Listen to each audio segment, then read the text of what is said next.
Hello friends, welcome back to our channel tuition academy. मैं विजीत लेकर आया हूं फिजिक्स की अगली क्लास। तो इस वीडियो को अंत तक देखें और लास्ट में हमने आपके लिए नॉलेज बूस्टर रखा है, उसको देखें और उसके बारे में अपनी राय जरूर बताएं। तो चलिए शुरू करते हैं आज का वीडियो। आज का हमारा पहला टॉपिक है इलेक्ट्रिक पोटेंशियल, ठीक है, जिसको हिंदी में विद्युत विभव भी कहते हैं। तो चलिए शुरू करते हैं।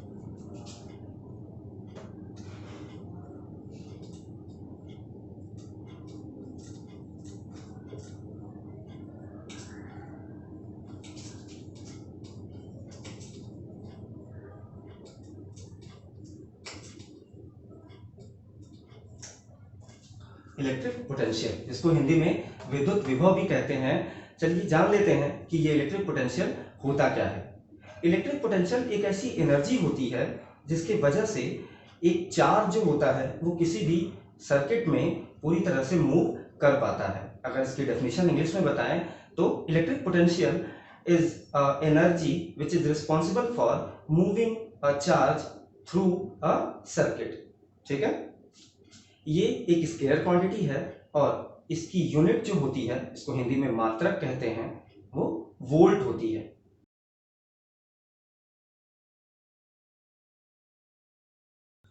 अगला टॉपिक है हमारा पोटेंशियल डिफरेंस। पोटेंशियल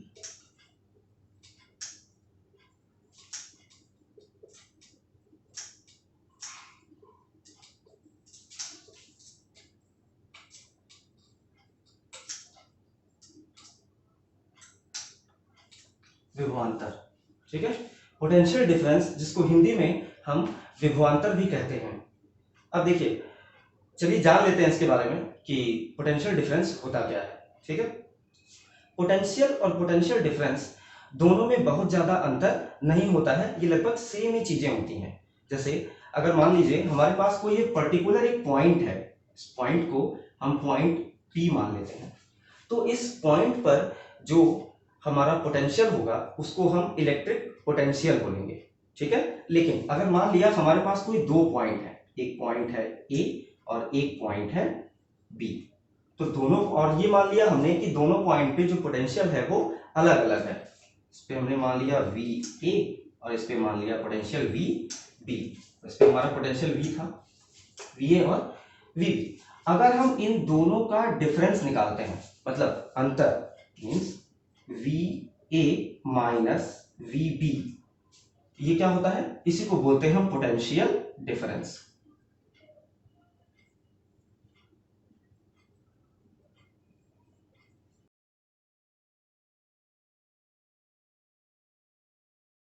लेकिन ये तो एक नॉर्मल सी चीज है जो नॉर्मल लैंग्वेज में बताई जाती है। इसकी डेफिनेशंस भी जान लेते हैं। इसकी डेफिनेशन जान लेते हैं कि पोटेंशियल डिफरेंस होता क्या है। ठीक है, और इसकी डेफिनेशन को जानने के लिए हमें एक डायग्राम बनाना पड़ेगा और उस डायग्राम के थ्रू आपको पूरी तरह से क्लियर हो जाएगा कि पोटेंशियल डिफरेंस एक्चुअली होता क्या है। ठीक है, मान लिया हमारे पास एक कंडक्टर है। ठीक है, और जैसा कि हम जानते हैं कि कंडक्टर्स में फ्री इलेक्ट्रॉन्स ऑलरेडी अवेलेबल होते हैं। ठीक है, तो हमने मान लिया कि इसके इस पॉइंट पे, ये पॉइंट ए मान लेते हैं और इस पॉइंट को पॉइंट बी मान लेते हैं। पॉइंट ए पे हम मान लेते हैं कि एक यूनिट चार्ज स्मॉल क्यू रखा हुआ है और इस पॉइंट चार्ज को हम पॉइंट ए से पॉइंट बी की तक ले जाते हैं। पॉइंट ए से पॉइंट बी तक ले जाना है हमको इसको। ठीक है, तो हमको पॉइंट ए से पॉइंट बी तक इस चार्ज को ले जाने में कुछ वर्क करना पड़ेगा।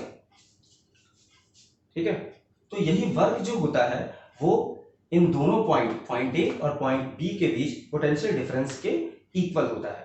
ठीक है, तो इसकी डेफिनेशन जान लेते हैं। Potential difference is a energy that is responsible for moving a charge from one point two another point. ठीक है, और इसको दूसरे लैंग्वेज में दूसरे तरीके से क्या कह सकते हैं कि किसी चार्ज को, किसी यूनिट चार्ज को किसी एक पॉइंट से दूसरे पॉइंट तक ले जाने में जो हमको वर्क करना पड़ता है वही क्या होता है, उन दोनों पॉइंट्स के बीच पोटेंशियल डिफरेंस कहलाता है। ठीक है, पोटेंशियल डिफरेंस पोटेंशियल डिफरेंस को भी हम कैपिटल V से ही डिनोट करते हैं, ठीक है। इसका जो डिनोशन होता है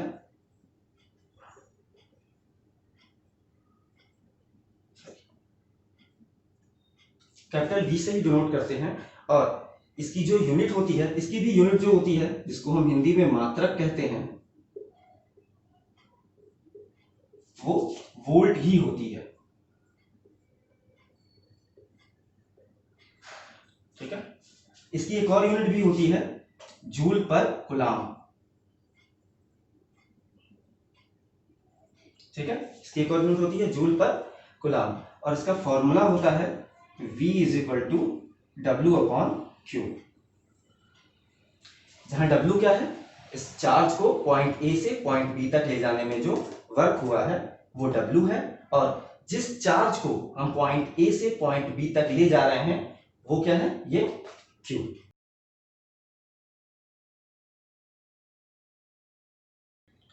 तो अब हम पोटेंशियल और पोटेंशियल डिफरेंस दो चीजें हम समझ चुके हैं, ठीक है। तो चलते हैं अगले टॉपिक की तरफ। अगला टॉपिक है हमारा ओम्स लॉ या ओम का नियम, ठीक है। इस टॉपिक को बड़े ध्यान से पढ़िएगा, क्योंकि इस टॉपिक से रिलेटेड न्यूमेरिकल और थ्योरी दोनों बोर्ड के एग्जाम्स में बहुत पूछे जाते हैं, ठीक है। तो चलिए जान लेते हैं कि ओम्स लॉ होता क्या है।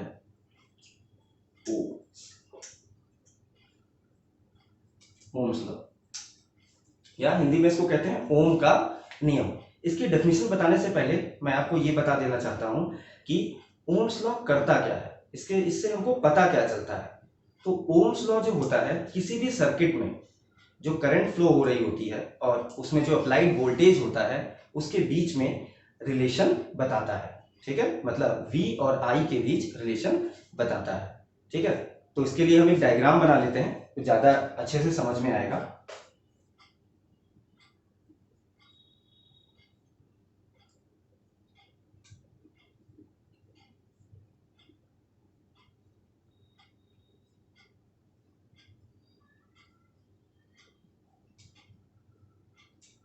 ठीक है, तो चलिए जान लेते हैं इसकी डेफिनेशन क्या है ओम्स लॉ की। According to the Ohm's law, the current flowing in a circuit is directly proportional to the voltage applied in it। मतलब ओम्स लॉ के हिसाब से किसी भी परिपथ में जो प्रवाहित होने वाली धारा होती है वो उस परिपथ में लगाए गए विभव के अनुक्रमानुपाती होती है, ठीक है। इसको हम न्यूमेरिकली ऐसे लिख सकते हैं V is proportion to I। लेकिन अभी तक आपने जितने भी फॉर्मूले देखे होंगे वो सारे फॉर्मूले हमारे जो हैं वो इक्वल के साइन के साथ आते हैं, कभी भी प्रपोर्शन के साइन के साथ नहीं आते, ठीक है। तो इसका मतलब क्या करना पड़ेगा, हमको भी यहाँ पे प्रपोर्शन के साइन को इक्वल के साइन के साथ रिप्लेस करना पड़ेगा। लेकिन इसको रिप्लेस करने का एक रूल होता है, वो रूल क्या है चलिए वो भी बता देते हैं आपको।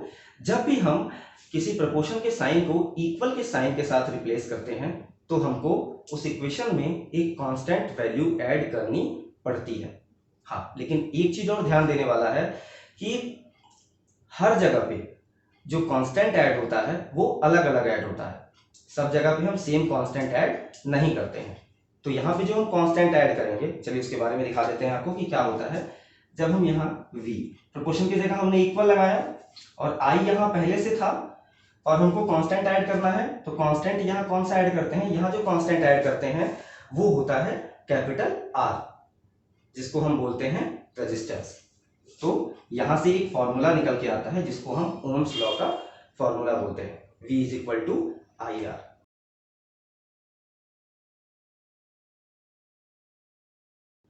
तो अभी तक हमने तीन टॉपिक पढ़ लिए, पोटेंशियल, पोटेंशियल डिफरेंस और ओम्स लॉ।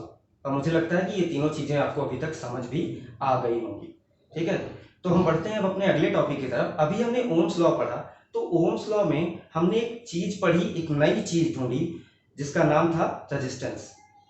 जो भी अभी तक 9th से पढ़ के 10th में आए हैं उनको अभी रेजिस्टेंस के बारे में पता नहीं होगा, तो ये आपके लिए ये एक नई चीज है, ठीक है। तो चलिए जान लेते हैं कि रेजिस्टेंस होता क्या है। रेजिस्टेंस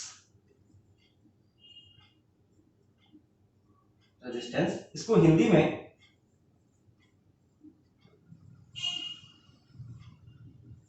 प्रतिरोध कहते हैं।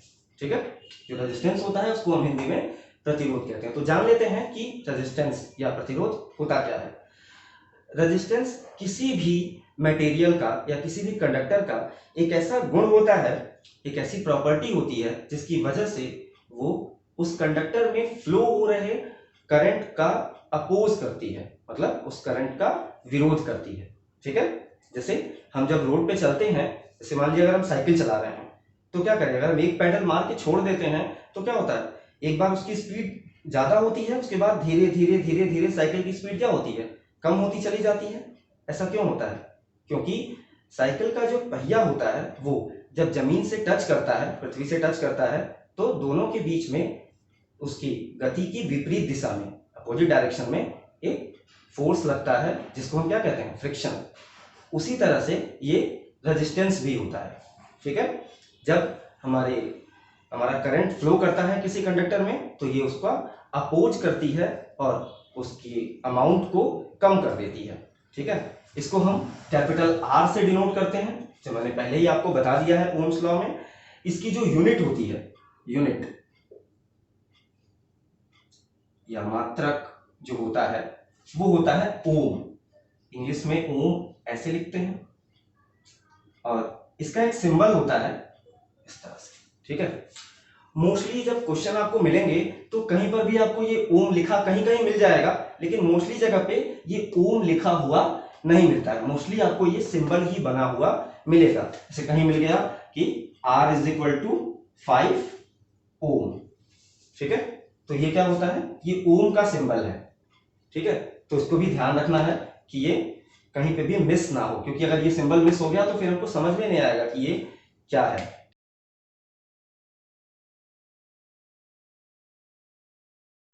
तो चलिए शुरू करते हैं आज का हमारा नॉलेज बूस्टर।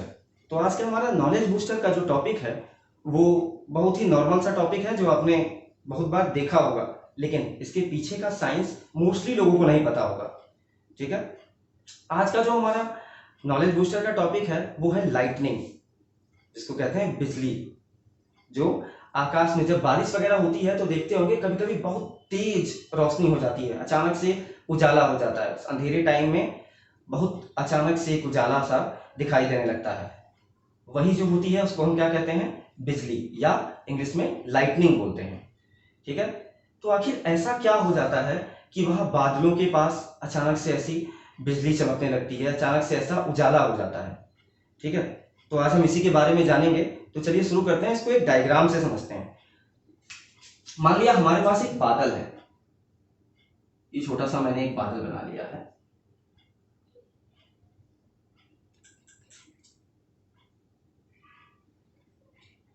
हमने एक बादल बना लिया है, और जैसा कि हम लोगों को पहले से ही पता है कि बादल जो होते हैं वो बारिश की छोटी छोटी बूंदों से मिलके बने होते हैं। ठीक है, मतलब या ये कह सकते हैं कि बादलों के अंदर जो बारिश की छोटी छोटी बूंदें होती हैं। ठीक है, तो अब एक चीज मैंने और बताया था, पहले ही वीडियो में आपको बताया था कि जब भी कोई दो बॉडी एक दूसरे से रगड़ती हैं तो क्या होता है, इलेक्ट्रॉन्स का ट्रांसफर होना शुरू हो जाता है, मतलब एक बॉडी से इलेक्ट्रॉन निकलेगा और दूसरी में चला जाएगा। ठीक है, तो यहां पे भी ऐसा ही होता है, जो बारिश की छोटी छोटी बूंदें होती हैं, ये जो बूंदें हैं, ये छोटी छोटी बूंदें हमने बना ली हैं।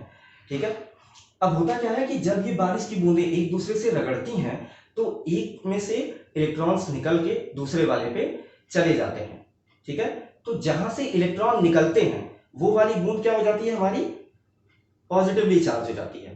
ठीक है, और जहां पे वो इलेक्ट्रॉन पहुंचता है वो वाली बूंद हमारी क्या हो जाती है, नेगेटिवली चार्ज हो जाती है। क्योंकि जो नेगेटिव चार्ज होते हैं वो हैवी होते हैं, भारी होते हैं, इसलिए वो क्या होते हैं, बादल की निचली सतह पे आ जाते हैं। ठीक है, और पॉजिटिव चार्ज जो होते हैं वो भारी होते हैं, इसलिए वो क्या होते हैं, हमेशा बादल के ऊपरी सतह पे आ जाते हैं। ठीक है,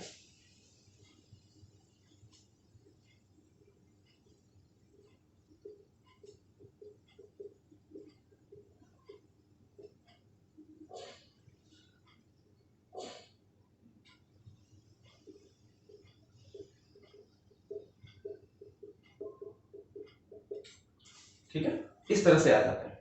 अब होता क्या है कि जैसे ही ये दोनों पॉजिटिव और निगेटिव एक दूसरे से टच करते हैं, जैसे कॉन्सेंट्रेशन बढ़ता है और बढ़ने के बाद जो पॉजिटिव वाले बूंदे हैं वो निगेटिव वाली बूंदों से जब टच करते हैं, जो चार्जेस होते हैं वो एक दूसरे से टच करते हैं, तो वहां पे बहुत तेज स्पार्क आता है।